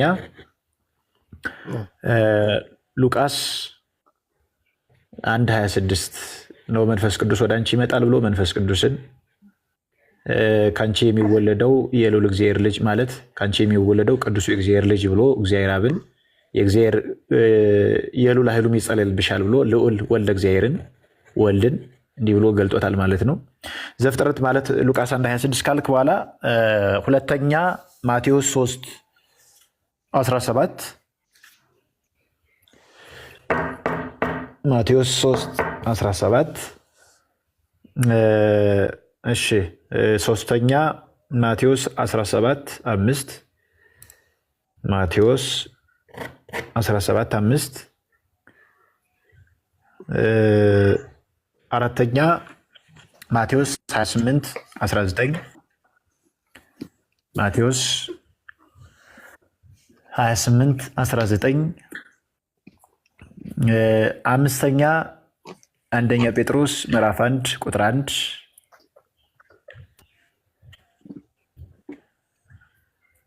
እሺ። እነዚህን እስኪ እነዚህን ለጊዜው ይዛ አንብባቸው ከዛ በኋላ እሺ። ግን አንድ ጥያቄ መጨረሻ መቼም ዛሬ አድክም ያለው ዘፍጥረት 18:1 ላይ ማለት ነው አብርሃምን በድንኳን ሳለ ሶስት ሰዎች እንደተገለጡለት ስላሴ ማለት ተብለው የሚማርበት እና በግንባሩ ሄዶም ይሰግድላቸዋል። ግን ስለነዚህ ታሪክ እያወራ ሄድና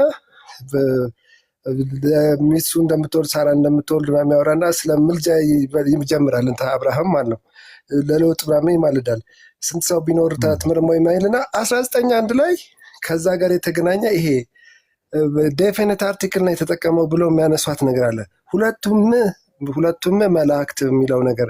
ስለዚህ ምን ብለው ያስተምራሉ?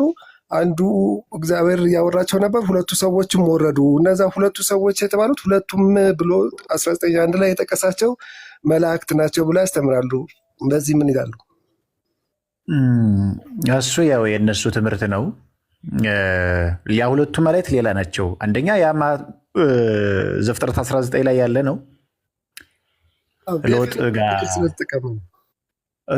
እሱ ሁለቱም መላእክት ሲል ምን ማለት ነው? ሁለቱም መላእክት ገላጭነታቸው እነዚያ የተገለጡት ለሎጥ የተገለጡት መላእክት መሆናቸውን ለመግለጥ ነው እንጂ እግዚአብሔር ነው እያለ አይደለም።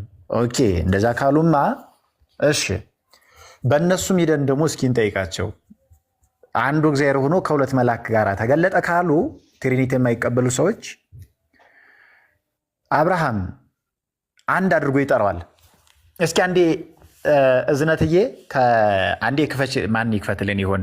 በትልቁ አድርጎትና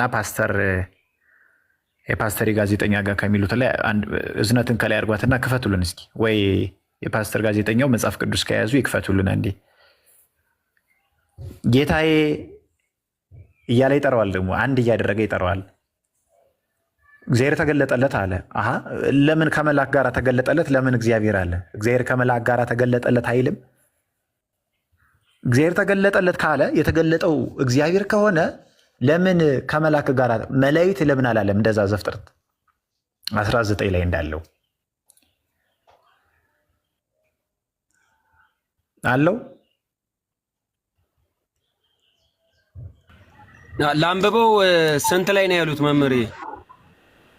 ከቁጥር 1 እስከ ቁጥር 6 ያለው ነው ማለት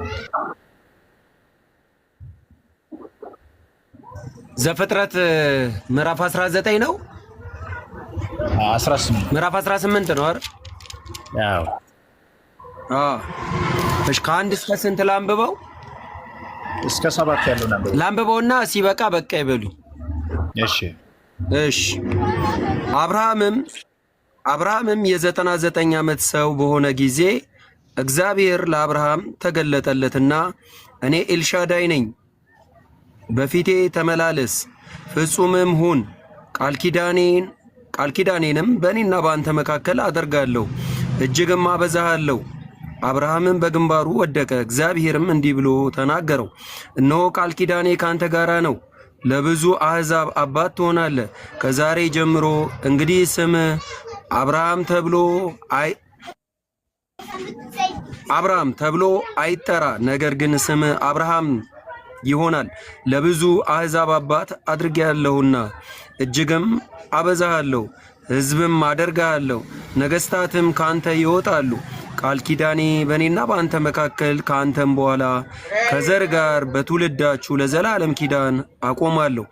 ለአንተና ከአንተ በኋላ ለዘርህ አምላክ እሆን ዘንድ በእንግድነት የምትኖርበትን ምድር የከነዓን ምድር ሁሉ ለዘላለም ግዛት ይሆን ዘንድ ለአንተና ከአንተም በኋላ ለዘርህ እሰጣለሁ። አምላክም እሆናችኋለሁ። እስከ 8 ነው። ልቀጥል? ይበቃል። እሺ፣ ቃለ ሕይወት ያሰማልን መስፍኔ። አሁን ላሳይ የፈለኩት ቢኒ አንደኛ በቀትር ጊዜ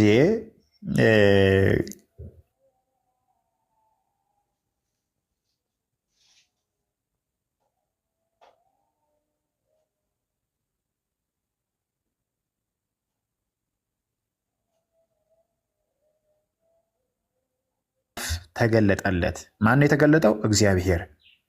የተገለጠው እግዚአብሔር ነው። ያዝ። ከዚህ ነው የሚጀምረው ሀሳቡ። ዓይኑንም አነሳና አለ፣ እነሆ 3 ሰዎች በፊቱ ቆመው አየ። የተገለጠው ማን ነው? እግዚአብሔር። አብርሃም ያየው ግን ሰዎች ናቸው። ስለዚህ እንዴት ነው እግዚአብሔርን አየ ብሎ ሰው አየ የሚለው? ይሄ ነው ብዙ ጊዜ ግራ የሚገባቸው። እግዚአብሔር የተገለጠለት በሰው ነው። በነገራችን ላይ እግዚአብሔር በለመዱት መገለጥ ይወዳል። ለምሳሌ ኢሳያስ ከንጉሱ ኦዚያን ጋር ይቀራረብ ነበረ። ዝምድናም እንዳላቸው የታሪክ መጻሕፍት ይናገራሉ። አልገሰጸው ሲል ከንፈሩን አቆሰለው፣ በለምጽ መታው እግዚአብሔር። ነገር ግን በንጉሥ አምሳል ተገልጦለታል። ኢሳያስ 56 ላይ ኢሳያስ 6 ላይ አለ፣ ተገልጦለታል እግዚአብሔር። ለዚህም ደግሞ ለምን በለመዱት መገለጥ እግዚአብሔር ልማዱ ነው። ሰብአ ሰገል ለምሳሌ ኮከብ ያውቁ ኮከብ ይቆጥሩ ነበረ። በኮከብ እየመራ አደረሳቸው። አብርሃምን መፍቀር የንግድ ነበረ፣ እንግዳ ተቀባይ ነበረ። በእንግዳ በለመደው ነው የተገለጠለት ማለት ነው። እንዴ መለኮታዊ መልኩን ማን ያየዋል? ማን ያየዋልስ? ጥቂት ሆነ አይደል በደብረ ታቦር ቢገልጥላቸው ሁሉም የወደቁት ከግርማው የተነሳ ጥቂቷን እንኳ ማለት ነው ማየት አይቻልም እኮ መለኮታዊ። ወልድንም እኮ ያየ ነው በስጋ እኮ ነው። አብን ያየው የለም ይላሉ ሰዎች። ወልድንስ ቢሆን መለኮታዊ መልኩን ያየው ሰው አለ? የለም፣ በስጋ ተገልጦ አይተነዋል። መንፈስ ቅዱስንስ አብ ብቻ ስላለ መንፈስ ቅዱስ ታይቷል ማለት ነው? አይደለም። ወልድ ራሱ ቢሆን በስጋ ተገልጦ አየ ነው እንጂ መለኮታዊ መልኩን ማንም ያየው የለም። ወደ ሀሳቡ እንመለስ። ከዛ ዓይኑን አነሳና ነው ሶስት ሰዎች በፊቱ ቆመው አየ። ባያቸው ጊዜ ሊቀበላቸው ከድንኳኑ ደጃፍ ተነስቶ ሮጠ፣ ወደ ምድርም ሰገደ፣ እንዲህም አለ፣ አቤቱ በፊትህ ስንት ሰዎችን ያየ እሱ? ቢኒ ስንት ሰዎችን ያየ አብርሃም? 3 ሰዎችን። ከዛ አብርሃም ደግሞ ምን ያለ ቁጥር 3 ላይ አቤቱ በፊትህ ሞገስህ ይላል። አቤቱ በፊትህስ ሞገስ አግኝቼ እንደሆነ ባሪያህን አትለፈኝ ይላል። አትለፉን ለምን አላለም? መላእክትና የሰው ልጆቹ እግዚአብሔርን አንድ ላይ አድርጎ መቁጠር ይቻላል? ይህ ነው። አሁን ይህንን ካለመረዳት ነው። ይኸውልህ ባሪያህን አለ አትለፈኝ ማለት እኮ ይኸውልህ አንድነቱን እኮ ነው። እግዚአብሔር ብሎ አንድነቱን መጀመሪያ ላይ፣ ከዛ ደግሞ በፊትህስ አለ ስንት ሰዎችን ያየ? አንድ ሰው። ነገር ግን ለምንድን ነው አብርሃም አንድ አድርጎ የተናገረው? አብርሃም ነቢይ ነው አደለ? አብርሃም ነቢይ ነው እንዴ? ዘጸአት 14 ላይ እኮ ለአቢሜሌክ ጸልዮለታል። ማለት ዘፍጥረት 14 ላይ ለአቢሜሌክ እኮ ጸልዮለታል አደለ? ሚስቱ ሳራን እህቴ ናት ብሎ ከዛ እግዚአብሔር እንትን አለው፣ የሆነ ህመም ሰጠው፣ አቆሰለው። ከዛ ምንድን ነው እስመ ነቢይ ውእቱ ወይጼልይ ላዕሌከ፣ እሱ ነቢይ ነውና ስለአንተ ይጸልይልሃል አለው በህልም ተገልጦ ለአቢሜሌክ። ከዛ ያው ጸለየለት፣ አቢሜሌክም ዳነ ማለት ነው ንጉሱ። ለምንድን ነው እግዚአብሔር ብሎ አንድነቱን በፊትህ ሲል አንድነቱን፣ ከዛ 3 ሰዎችን ሲል ደግሞ በ3 ሰዎች በሰው መልክ ነው የተገለጠለት ጊዜ። ልክ በዮርዳኖስ መንፈስ ቅዱስ በርግብ አምሳል እንደወረደ፣ በ50ኛው ዕለት በእሳት አምሳል እንደወረደ እንደተገለጠ እግዚአብሔር በወደደው መገለጥ ይችላል። እንደ ሰው ተገለጠለት። ስለዚህ በነገራችን ላይ መላእክትም እኮ እንደ ሰው እኮ ነው የተገለጡለት። ሁለቱም መላእክት ይላል ደግሞ ዘፍጥረት 14 ላይ ለሎጥ። ይሄ ሌላ ነው ለሎጥ የተነገረው። ጌቶቼ ሆይ ሲል ነው የምታየው እዛ ላይ። ወደ ባሪያችሁ ቤት አቅኑ እያለ ደግሞ ታየዋለህ ዘፍጥረት 19:2 ላይ መላእክትን አቅኑ እያለ ነው የሚጠራቸው። እዚህ ጋር ግን እግዚአብሔር አንድነቱን የሥላሴን አንድነት ሲናገር አቤቱ ይላል በፊትህ አግኝቼ እንደሆነ ባሪያህን አትለፈኝ ብዬ እለምንሃለሁ ይልና ደግሞ ከዛ ቀጥሎ ደግሞ 3 ደግሞ ያደርጋል። ውሃ ይምጣላችሁ፣ እግራችሁን ታጠቡ፣ ከዚህችም ዛፍ ስር እረፉ፣ ቁራሽ እንጀራ ላምጣላችሁ፣ ልባችሁንም ደግፉ፣ ከዚህም በኋላ ትሄዳላችሁ ይላል። ደግሞ ይህ አንድ ጊዜ አንድ አድርጎ ይጠራዋል፣ አንድ ጊዜ ደግሞ 3 እያደረገ ደግሞ ይጠራል። ትሄዳላችሁ፣ እረፉ፣ ታጠቡ እያለ ታየዋለህ።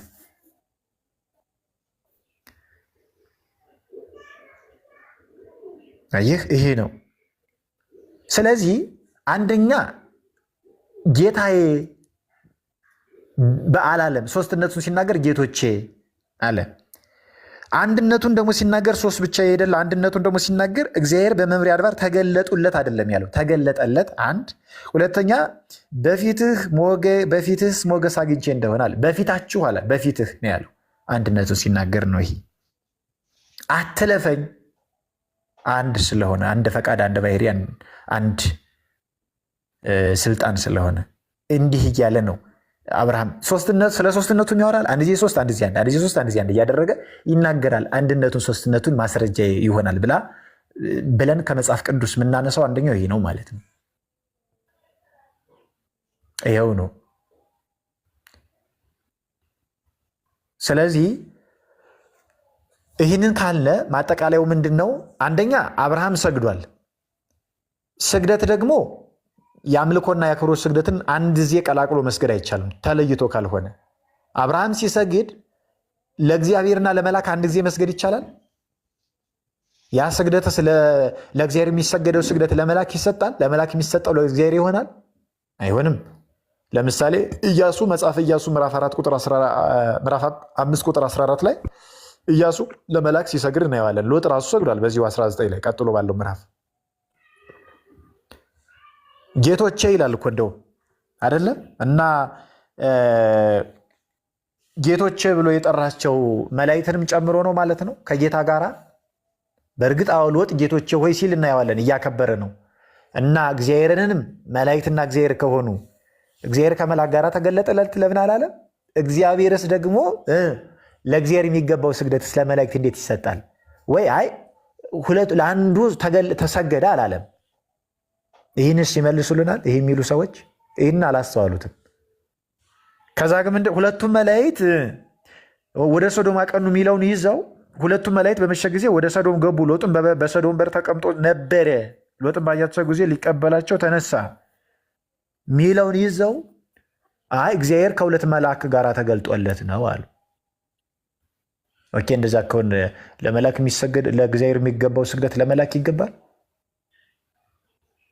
ለምንስ መላክና አንድ አድርጎ ለምን አብርሃምን ለምን እንደዛ አለ? አተለፈኝ እንዴት አለ? ሐምሌ 7 ቀን መጽሐፍ ቅዱስ ላይ ቀኑ ባይገለጥ፣ በነገራችን ላይ መጽሐፍ ቅዱስ ላይ አልተጻፈ ማለት በምን ቀን ነው ብለን አሁን ብንጠይቃቸው ምን ብለው ነው የሚመልሱልን ቤቴዎች? ስላሴ ወይም ደግሞ እግዚአብሔር ለአብርሃም የተገለጠ መቼ ነው? በምን ቀን የተገለጠለት? መጽሐፍ ቅዱስ ብቻ የሚሉ ሰዎች ይህን አይመልሱልን። ቤተ ክርስቲያን ግን ለሺህ ዘመናት ብሉይንም ሐዲስንም ይዛ የኖረች ስለሆነች ሐምሌ 7 ቀን መጽሐፈ ስንክሳር ላይ አለ። እግዚአብሔር ወይም ደግሞ እግዚአብሔር በሶስት አካል ወይም ደግሞ ስላሴ ለአብርሃም እንደተገለጠለት ይናገራል። እና በአጠቃላይ እግዚአብሔር በሶስትነቱ አካል በአካል ሶስትነቱ ወይም ደግሞ ስላሴ ለአብርሃም ተገልጠዋል ማለት ነው። እና ዘፍጥረት 1:26 ዘፍጥረት 2:18 ዘፍጥረት 3:22 ዘፍጥረት 11:7 ዘፍጥረት 18:1 ኢሳይያስ 6 ኢሳይያስ 56 እሊህ ሁሉ ለአንድነቱ ሶስትነቱ ማስረጃ ናቸው። ከዛ ቀጥሎ ደግሞ ሉቃስ 1:26 ማቴዎስ 3:17 ማቴዎስ 17:5 ማቴዎስ 28:19 አንደኛ ጴጥሮስ ምዕራፍ 1 ቁጥር 1 እሊህ ሁሉ ማስረጃዎች ናቸው ማለት ነው። እና በጣም ጥሩ ነው። ጥሩ ጊዜ የነበረን። ግልጽ ያልሆነልህ ሀሳብ ካለ አሁንም ቢሆን ማንሳት ትችላለህ። ሌላው ኩነተ ስላሴ የሚባሉ ነገሮች አሉ። አንደኛ በተለይ የዚህ የክርስቶስ አንድ አካል አንድ ባህሪ የሚለው ትርጉም ከገባ ነገረ ድነት ላይ ጥያቄዎች ከተመለሱልህ፣ ስላሴ ላይም ደግሞ ጊዜ ይፈልጋል መግቢያ ያክል ለመንደርደሪያ ያክል ይህን ካልንህ የመጨረሻ ሀሳብ ልሰጥ የምፈልገው ጥያቄ ካለ አሁን ማንሳት ትችላለህ። እንደ ሀሳብ ግን መጨረሻ ማጠቃለያ ላደርግ የምፈልገው አንዲት የመጽሐፍ ቅዱስ ክፍል ካነበባችሁ ብታነቡልኝ ደስ ይለኛል። ሁለተኛ ቆሮንቶስ ምዕራፍ 6 ቁጥር አንድ የለጠፉልኝ እስኪ ከስር ቁጥር 2 ሁለተኛ ቆሮንቶስ ምዕራፍ 6 ቁጥር 2 አሚን። አንደኛ ቆሮንቶስ ነው ሁለተኛ ቆሮንቶስ መሰለኛ ምዕራፍ 6 ቁጥር 2 አንዴ እስኪ ለጥፉልኝ። ኦኬ፣ በጣም ጥሩ መረዳት ነው ያለ ወንድማችን።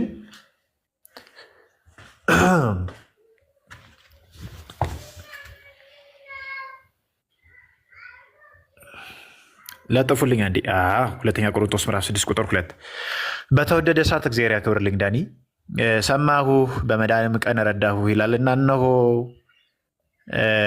የተወደደ ሰዓት አሁን ነው፣ እነሆ የመዳን ቀን አሁን ነው ይላል። ለሁላችንም ናት ይቺ በሆነ ንስሐ እንድንገባባት ከውድቀታችን የምንነሳባት ናትና ወንድሜ የመዳን ቀን አሁን ነው፣ ዛሬም ሳይሆን አሁን ነው የመዳን ቀን። ሞት የሚባል ነገር አለ። ከሰዓት ምን እንደምንሆን አናውቅም። ስለዚህ እነዚህ ትምህርቶች ከገቡህ ወደ ክርስቲያን መጠህ አንድ የንስሐ አባት ጋር ቢኖርህ ከዛ ትምህርቶቹን በደንብ እኛም ትምህርቱን እዚህ ቢሆን እናግዛለን።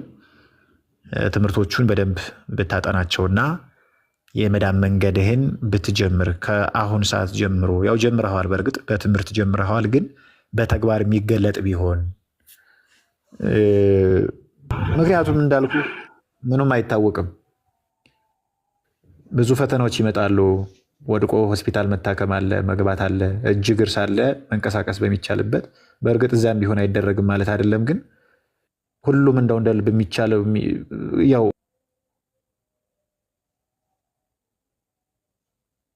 ሁሉም ነገር ሳይገባህ እንድትገባ አይደለም። ገብተዋል፣ አንብበሃል። በቃ አንተ ባታነብ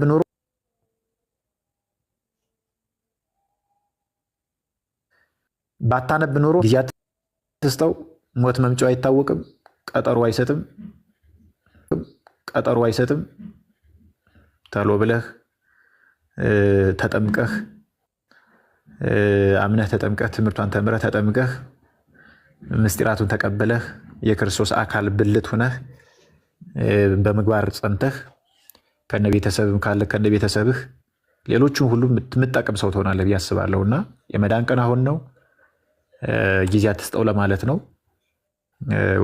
እንድትጠመቅ ለማለት ነው። እግዚአብሔር ያክብርልኝ። እሺ፣ አመሰግናለሁ። እንዳለኝ ያደርጋለሁ። እሺ፣ በጣም ነው ደስ የሚለው የነበረው ሞመንቱ።